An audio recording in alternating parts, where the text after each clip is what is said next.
A mulher que pediu para velar o próprio corpo. Relato real de um agente funerário chamado Haroldo. Antes de começarmos, eu preciso te fazer um aviso. O que você vai ouvir agora é um relato real. Não é ficção, não é um conto. Eu mesmo vivi isso. E até hoje, não tenho uma explicação. Se você é novo aqui, inscreva-se no canal. Aqui contamos histórias reais de quem trabalha no lado mais sombrio da vida, o da morte. Ative as notificações, deixe seu like e se no final você ainda conseguir dormir, diga-me nos comentários. Eu trabalhava em funerária desde os meus 22 anos. Já vi muita coisa. Hoje estou aposentado com 65 anos, dos quais a maior parte foi preparando corpos dos mais diversos tipos.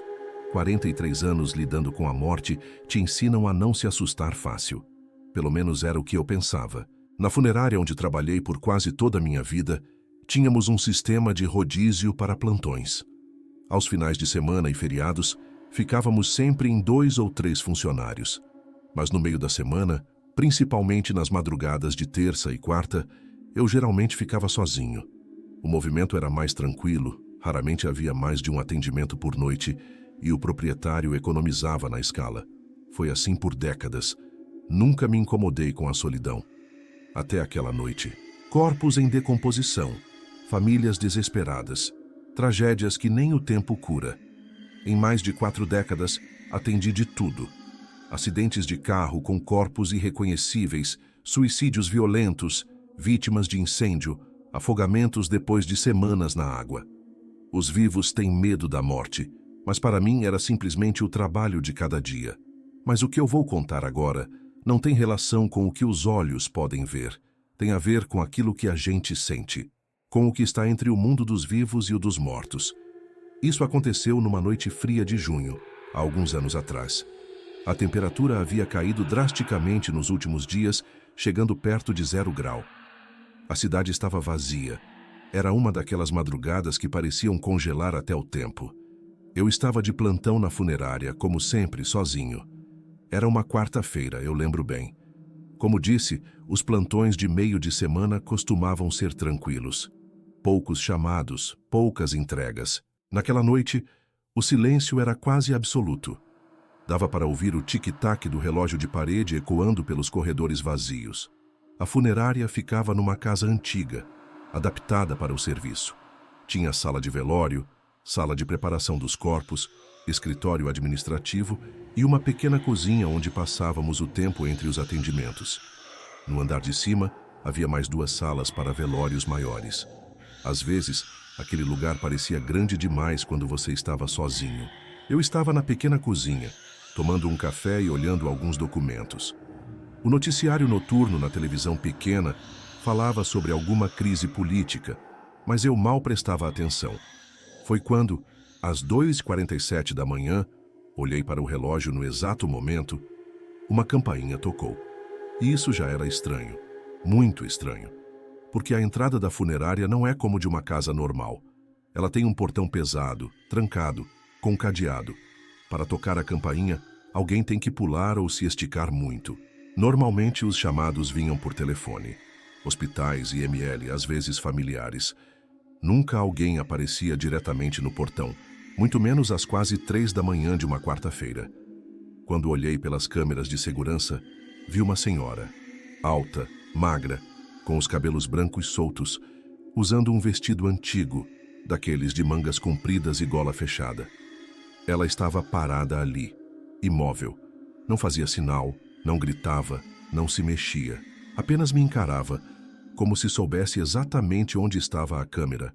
Confesso que meu primeiro instinto foi de desconfiança. Naquela época, haviam ocorrido alguns assaltos na região. Bandidos usando idosos como isca para atrair a atenção e depois render os funcionários.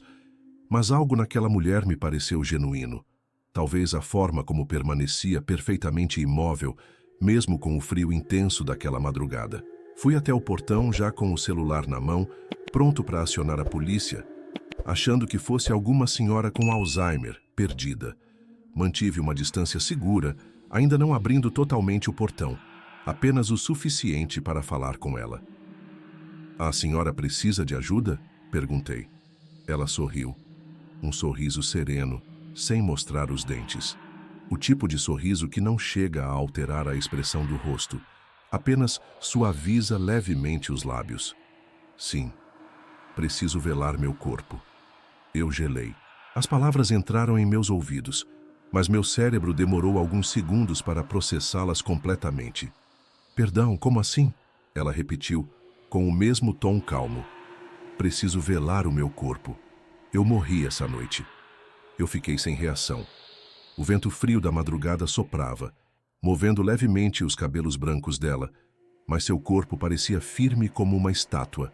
Sua pele pálida refletia a luz amarelada do poste próximo, criando sombras profundas ao redor dos olhos. Mas antes que eu pudesse responder, ela estendeu a mão com um envelope. Suas mãos eram enrugadas, com veias azuladas proeminentes, mas os movimentos eram precisos, sem tremores. Dentro do envelope havia um nome completo, uma certidão de nascimento antiga, amarelada pelo tempo, e uma carta escrita à mão com uma caligrafia impecável e antiga, daquelas de quando se ensinava com rigor nas escolas. Me chamo Judite. Quando a minha hora chegar, quero que seja aqui. Você vai entender. E antes que eu pudesse fazer qualquer coisa, ela se virou e caminhou calmamente pela rua escura, até desaparecer na esquina a cerca de 50 metros. Não a segui. Em parte por medo, em parte porque não podia abandonar meu posto de trabalho. Lembro que fiquei parado ali com aquele envelope nas mãos, observando a rua vazia por alguns minutos. Voltei para dentro da funerária e senti um arrepio percorrer minha espinha. A carta, o nome, tudo me causou uma sensação que eu nunca tinha sentido. Como se aquilo fosse uma lembrança que eu nunca vivi. Trabalhando com a morte por tantas décadas, você desenvolve um sexto sentido. E naquela noite, todos os meus sentidos diziam que algo não estava dentro da normalidade. Examinei o conteúdo do envelope com mais cuidado, sob a luz fluorescente da recepção. A certidão de nascimento mostrava que Judite Lopes da Silva havia nascido em 23 de abril de 1938.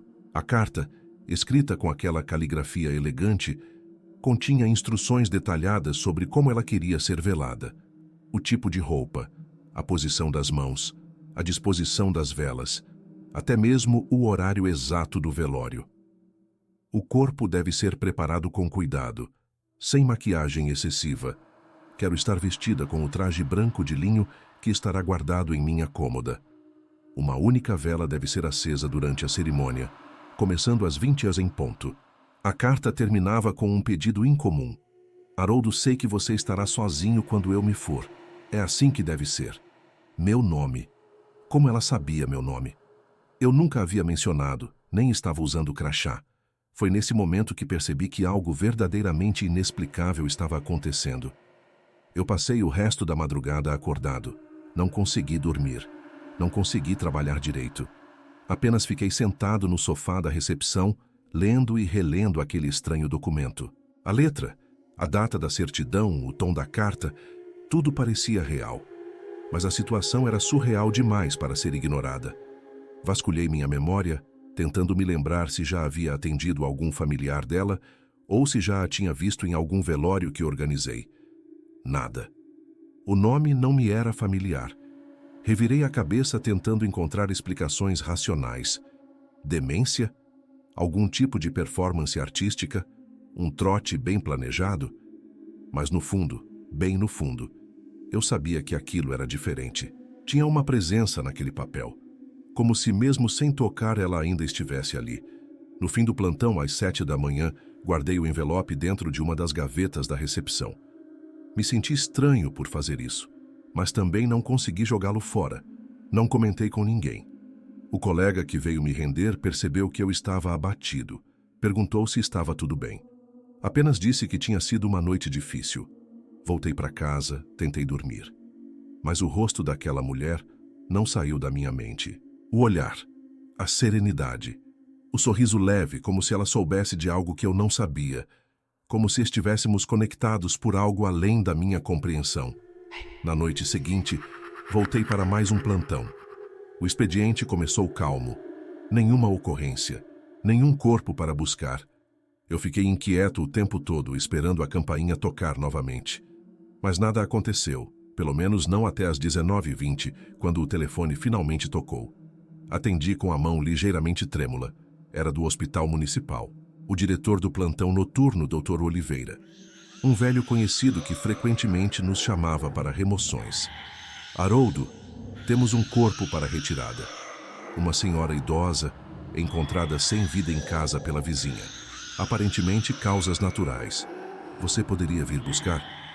Senti um nó na garganta antes mesmo de perguntar. Qual é o nome? A resposta veio exatamente como eu temia. Judite Lopes da Silva. Minha respiração falhou por um instante. Dr. Oliveira continuou falando, mas eu mal escutava. A equipe médica estimou que a morte ocorreu por volta das 2 da manhã anterior. Exatamente no mesmo horário em que ela apareceu na funerária. Haroldo, você está aí? Estou. Perdão. Vou imediatamente. Desliguei o telefone e senti um vazio no estômago. Aquilo não podia ser coincidência, era impossível. Como poderia aquela mulher ter estado em 2 lugares ao mesmo tempo? Como poderia ter me entregado aquele envelope se já estava morta? Pensei em chamar outro funcionário, mas lembrei das palavras na carta. Sei que você estará sozinho quando eu me for. Era como se ela soubesse, como se tivesse planejado. Fui eu mesmo fazer a remoção. A casa ficava num bairro antigo, cerca de 15 minutos da funerária. Durante todo o trajeto, sentia como se algo estivesse me observando pelo retrovisor. Quando cheguei na casa, a porta estava entreaberta. A polícia já havia estado lá, feito o relatório preliminar. Não havia sinais de arrombamento ou violência, nenhum familiar presente. Apenas uma vizinha idosa que explicou que ela morava sozinha há décadas. O corpo estava deitado na cama. Usava uma camisa de algodão branco, mãos cruzadas sobre o peito, expressão serena. Exatamente como se tivesse se preparado para morrer. Na cômoda ao lado, cuidadosamente dobrado, estava o traje branco de linho mencionado na carta. E ao lado dele, uma vela. Uma única vela branca, nova, ainda sem uso. A vizinha comentou que Judite era uma mulher reservada, mas gentil, que nos últimos dias havia se despedido de algumas pessoas no bairro, como se soubesse que seu tempo estava chegando ao fim. A médica do SAMU, que atestou o óbito, me explicou que provavelmente foi um infarto fulminante durante o sono, sem sofrimento. Mas como explicar sua presença na funerária horas depois? Levei o corpo com o maior cuidado possível. Dentro de mim, o que antes era inquietação, começava a se transformar em medo. Um medo diferente de qualquer coisa que eu já havia sentido em décadas lidando com a morte. Na funerária, preparei tudo conforme indicado na carta. Mesmo sem entender, segui à risca as instruções. Lavei o corpo cuidadosamente, vesti o traje de linho branco, posicionei as mãos como havia sido solicitado. Coloquei o corpo na capela principal e deixei a vela acesa como ela pediu. Sozinha, no centro da sala, sobre uma pequena mesa de madeira escura. Às 20h em ponto, terminei de arrumar os últimos detalhes. A capela estava silenciosa, iluminada apenas pela luz fraca da vela. O cheiro de cera derretendo lentamente misturava-se com o aroma suave de flores que eu havia colocado em pequenos arranjos discretos, conforme solicitado na carta. E me sentei em uma das cadeiras, esperando por alguém, qualquer pessoa. Procurei no celular em diretórios telefônicos por algum familiar de Judite. Não encontrei nada. A vizinha havia dito que não conhecia parentes dela. No sistema do hospital, nenhum contato de emergência. Era como se ela tivesse existido isolada do mundo, sem deixar rastros. Mas ninguém apareceu. Nenhum parente, nenhum vizinho, nenhum amigo. A noite avançou lentamente. Às vezes me levantava, caminhava ao redor do caixão, verificava a vela. Tudo normal, tudo tranquilo. Quase consegui me convencer de que o encontro da noite anterior havia sido algum tipo de alucinação causada pelo cansaço. Foi quando, às 20h47, ouvi o som da campainha de novo. O mesmo som agudo, penetrante, que havia me assustado na noite anterior. Fui até o monitor de segurança e olhei as câmeras externas. Não havia ninguém no portão. A rua estava completamente vazia. Verifiquei a câmera novamente, pensando que talvez alguém tivesse tocado e saído rapidamente. Rebobinei a gravação por alguns minutos, e foi aí que vi. Por um instante, por poucos segundos, a imagem mostrou claramente a mesma mulher parada diante do portão, com o mesmo vestido marrom antigo, a mesma expressão serena. E exatamente como da primeira vez, ela não se moveu. Apenas olhou diretamente para a lente. Pausei o vídeo. Eu me arrepiei. Na imagem congelada, havia algo perturbador. Os olhos dela pareciam me seguir. Não importava de que ângulo eu olhasse o monitor. Corri de volta para a capela, e quando entrei, a vela havia se apagado. Completamente apagada, sem nenhum rastro de fumaça, como se estivesse assim há horas. Mas não havia vento, nenhuma janela aberta, nenhuma corrente de ar. O ar-condicionado estava desligado. No mesmo instante, senti um cheiro forte de alfazema no ar. Um cheiro doce, mas antigo, como perfume de avó. Um aroma que eu não sentia desde a minha infância, quando visitava a casa de minha avó materna. E então, ouvi, baixo, quase sussurrado, uma voz que disse: "Obrigada, Haroldo." Eu virei rapidamente. A sala estava vazia. Apenas o corpo de Judite no caixão, imóvel, intocado. Mas eu juro, por tudo o que há de mais sagrado, eu ouvi essa voz e reconheci. Era a dela, a mesma voz calma e firme da noite anterior. Fiquei paralisado no centro da capela, olhando para aquele caixão aberto à minha frente. Tentei acender a vela novamente, mas não conseguia controlar o tremor nas mãos. O fósforo se apagava antes mesmo de tocar o pavio. O cheiro de alfazema continuava forte, envolvia todo o ambiente, como se alguém tivesse acabado de passar ali, deixando uma nuvem de perfume. "Obrigada, Haroldo." A voz que eu ouvi ainda ecoava nos meus ouvidos. "Obrigada, Haroldo." Ela sabia meu nome. Mas como? Eu nunca havia dito isso em nosso breve encontro.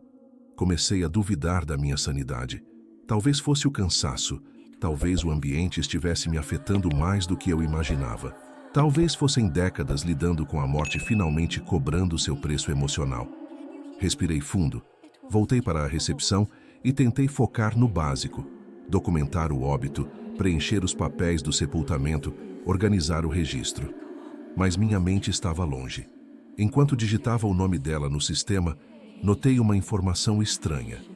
Judite Lopes da Silva não tinha nenhum parente registrado, nenhuma pessoa responsável, nenhum contato de emergência. A solicitação de remoção do corpo, segundo o hospital, foi anônima, feita por telefone por alguém que não se identificou. E o endereço, o mesmo da certidão. Decidi voltar até a casa onde ela morava. Precisava entender, precisava encontrar alguma pista, um contato, qualquer coisa que explicasse aquela situação bizarra. Cheguei lá por volta das R$ 23. A casa estava do mesmo jeito, escura, silenciosa, sem sinais de vida. A porta ainda entreaberta, apenas fechada com a lingueta, sem chave. Hesitei por um momento. Entrar numa casa onde alguém acabou de morrer sozinho no meio da noite não era algo que eu faria normalmente, mas nada naquela situação era normal. Entrei. O lugar estava limpo, organizado. Móveis antigos, mas bem conservados. Quadros nas paredes, um rádio antigo sobre uma mesinha, cortinas bordadas à mão. Era uma casa comum, dessas que parecem paradas no tempo. Quase acolhedora, se não fosse o clima estranho. No quarto onde o corpo foi encontrado, tudo estava exatamente como antes. A cama arrumada pelos paramédicos após a remoção do corpo. O criado mudo com um copo d'água pela metade e um livro de orações. Mas algo me chamou a atenção. Uma caixa de madeira sobre a cômoda. Uma caixa antiga, dessas de costura com entalhes delicados. Dentro havia dezenas de cartas, todas escritas por Judite. Algumas datadas de 1960, outras de 1980. A mais recente datada de 2 dias antes da morte. Todas tinham o mesmo destinatário, Haroldo, meu nome. Cada carta era uma espécie de diário. Ela escrevia como se me conhecesse, mesmo décadas antes de eu nascer. Querido Haroldo, Sei que ainda não chegou o seu tempo de me conhecer, mas eu estarei te esperando. Quando finalmente nos encontrarmos, você saberá o que fazer. Sempre soube. O silêncio da noite guarda coisas que a vida não entende, mas você vai sentir. Meu sangue gelou. Folheei carta por carta, buscando alguma explicação racional. Mas tudo apontava para uma única e absurda possibilidade. Ela sabia de mim antes de eu nascer. Em uma das cartas, datada de 1972, ela escrevia: Hoje, passaram-se exatos 50 anos desde que te vi pela primeira vez. Você ainda não existe neste mundo, mas em algum lugar, em algum tempo, já somos conhecidos. Não consegui entender. Era como decifrar um quebra-cabeças onde metade das peças estavam ausentes. Voltei para a funerária com um embrulho no estômago. No caminho, senti algo que nunca tinha sentido antes. Como se alguém estivesse comigo no carro, no banco do passageiro. Não vi nada, não ouvi nada, mas o peso da presença era real. O espelho retrovisor parecia refletir mais do que apenas o banco vazio. De volta à capela, eram quase meia-noite. O corpo de Judite ainda estava lá, sereno, intocado. A vela, que eu não havia conseguido acender novamente, estava acesa, queimando lentamente, como se nunca tivesse se apagado. Sentei em silêncio, observando. E foi ali que percebi que não estava mais sozinho. Nunca estivera. A vela acesa sozinha, o perfume no ar, as cartas com meu nome.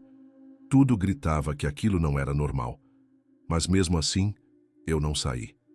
Sentei-me no fundo da capela, com os olhos fixos no corpo dela, tentando entender que tipo de força havia me puxado para essa história. E então aconteceu a coisa mais estranha da noite. Eu ouvi passos leves, arrastados, vindo do corredor lateral. Aquela parte da funerária estava fechada durante a madrugada. As luzes apagadas, as portas trancadas. Eu estava completamente sozinho naquele prédio.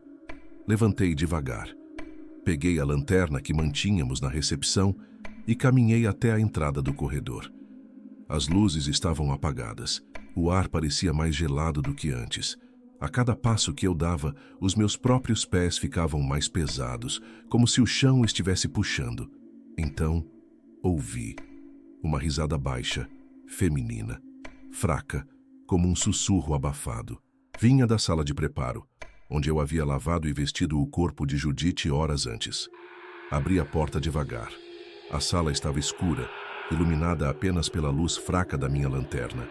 Estava vazia, os instrumentos todos limpos e guardados, como eu havia deixado. Mas havia algo no centro da sala. Uma cadeira de rodas. Ela nunca ficava ali. Era usada apenas durante o translado de corpos mais pesados e deveria estar no almoxarifado. Sobre a cadeira, jazia um traje branco de linho cuidadosamente dobrado. O mesmo traje que eu havia vestido em Judite, o mesmo que agora cobria seu corpo no caixão. Senti o estômago embrulhar, e então, sem aviso, as luzes começaram a piscar. Não apenas na sala de preparo, mas em todo o corredor. Ligando e desligando rapidamente, criando um efeito estroboscópico que distorcia as sombras nas paredes. Corri de volta para a capela. As luzes lá permaneciam estáveis. A vela ainda queimava. Mas agora não havia mais ninguém no caixão. Ele estava vazio. O forro de seda branco perfeitamente arrumado, como se nenhum corpo tivesse estado ali. Parei, paralisado, sem conseguir pensar. Meus olhos varreram a sala. Meu coração martelava no peito. E então, no canto da parede, vi uma sombra, alta, feminina, com os cabelos longos e brancos. Ela não se moveu, apenas me encarou. A mesma serenidade, o mesmo olhar penetrante que havia me observado através da câmera de segurança. Gritei: Judite! Silêncio. A vela apagou. Tudo ficou escuro. Corri até a porta. Não conseguia respirar. As luzes do corredor continuavam piscando, lançando flashes intermitentes nas paredes. E entre cada flash, a sombra parecia mais perto. Não andando, não se movendo. Apenas mais perto a cada piscada de luz. Quando finalmente alcancei a recepção, as luzes se estabilizaram. Acendi todas. Fechei a porta da capela. Tranquei. Encostei na parede, tentando racionalizar. Mas o que eu faria? Ligar para a polícia e dizer o cadáver sumiu e apareceu andando no corredor? Eu sentei, tremendo. Foi quando ouvi o último som naquela madrugada. O sino da capela. Ele só toca quando alguém entra.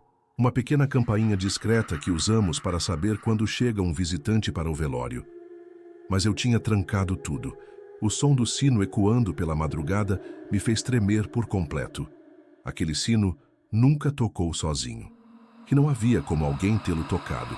A capela estava trancada por dentro. Fui até o monitor das câmeras com os dedos tremendo. Avancei nas imagens do momento exato em que o sino soou e lá estava ela, Judite, entrando pela porta da frente da capela, sozinha, com o mesmo vestido da primeira noite, andando devagar com os braços cruzados diante do corpo. Só que a porta jamais foi aberta. Ela simplesmente apareceu dentro da gravação, como se tivesse atravessado a imagem, como um fantasma em um filme de terror, exceto que isso era a vida real, minha vida. Voltei à capela, mesmo com todo medo, mesmo com a razão gritando para eu fugir. Alguma coisa dentro de mim me empurrava. Não era curiosidade. Era como se ela me chamasse, como se uma força invisível me puxasse em sua direção. Destrancando a porta com as mãos trêmulas, a abri lentamente. O corpo de Judite estava novamente no caixão, imóvel, exatamente como eu o havia deixado, mas agora com um sorriso no rosto. Um sorriso que não estava lá antes. Lá fora, os primeiros sinais do amanhecer começavam a aparecer. Um filete de luz azul entrava pela janela e tocava o rosto dela com delicadeza. A vela estava apagada. O cheiro de alfazema sumira completamente. Olhei para ela por longos minutos e disse: "Está tudo certo, Judite." Naquele momento senti paz, como se aquela vigília fosse mais do que um simples velório. Como se aquele ritual tivesse sido algo necessário, esperado, escrito antes mesmo de acontecer. O enterro aconteceu no dia seguinte. Fui o único presente. O padre da paróquia local veio, disse algumas palavras, mas tinha pressa para outro compromisso. Enterrei Judite em um pequeno jazigo que a própria funerária mantinha para casos de abandono. Mas antes disso, revistei novamente a casa dela e encontrei, dentro do mesmo envelope onde estavam as cartas, uma última folha. Era curta, escrita com a mesma letra firme. "Agora sim posso descansar. Obrigada por cumprir seu papel de sua velha amiga, Judite." No verso havia uma foto antiga, amarelada pelo tempo, com as bordas já desgastadas. Um bebê no colo de uma mulher jovem. A mulher era Judite, muito mais jovem, talvez com seus 25 anos, e o bebê era eu. Congelado, olhei aquela imagem por vários minutos, tentando encontrar uma explicação. Jamais conheci minha mãe biológica. Fui adotado ainda bebê, criado por um casal de idosos que faleceu quando eu tinha apenas 16 anos. Nunca soube detalhes sobre meu nascimento ou abandonado. Mas naquele momento, tudo fez sentido. Judite me conhecia. De alguma forma inexplicável, através do tempo, através das décadas, ela me conhecia. Judite me encontrou. Judite escolheu a hora e o lugar para se despedir. E eu estive lá para receber a última parte da história dela. A última parte da minha história também. Depois daquele dia, nunca mais vi Judite. A casa foi lacrada, ninguém apareceu para reivindicar nada. Nenhum parente, nenhum vizinho, nenhuma ligação. Era como se ela tivesse vivido toda a vida esperando apenas por aquele momento. O velório, uma vela, uma presença. E eu. Voltei ao trabalho nas noites seguintes como se nada tivesse acontecido. Mas é claro que algo havia mudado. Algo dentro de mim ficou diferente desde então. Não porque vi coisas que não sei explicar, mas porque entendi que existe um tipo de silêncio que fala mais alto que qualquer grito. O silêncio de quem já viveu, de quem já partiu e de quem ainda tem algo a dizer, mesmo depois da morte. Judite não voltou a aparecer, mas de vez em quando estou sozinho na capela, nas madrugadas frias, sinto aquele cheiro de alfazema no ar. Leve, discreto, como se ela ainda passasse por ali. Só para ver se estou bem, só para dizer mais uma vez, obrigada, Haroldo. Se você chegou até aqui, respire fundo. E se tiver coragem, apague as luzes do quarto e ouça essa história novamente. Veja se sente o cheiro de alfazema no ar, ou se ouve o som da campainha tocando, mesmo com a casa vazia. Histórias como essa acontecem todos os dias, só não são contadas. Se você já viveu algo parecido, deixe nos comentários. E se você quiser continuar ouvindo relatos assim, inscreva-se no canal, ative o sininho, deixe seu like e compartilhe com alguém que você sabe que não vai dormir hoje à noite. Aqui o silêncio fala, e às vezes o que ele diz, a gente nunca esquece.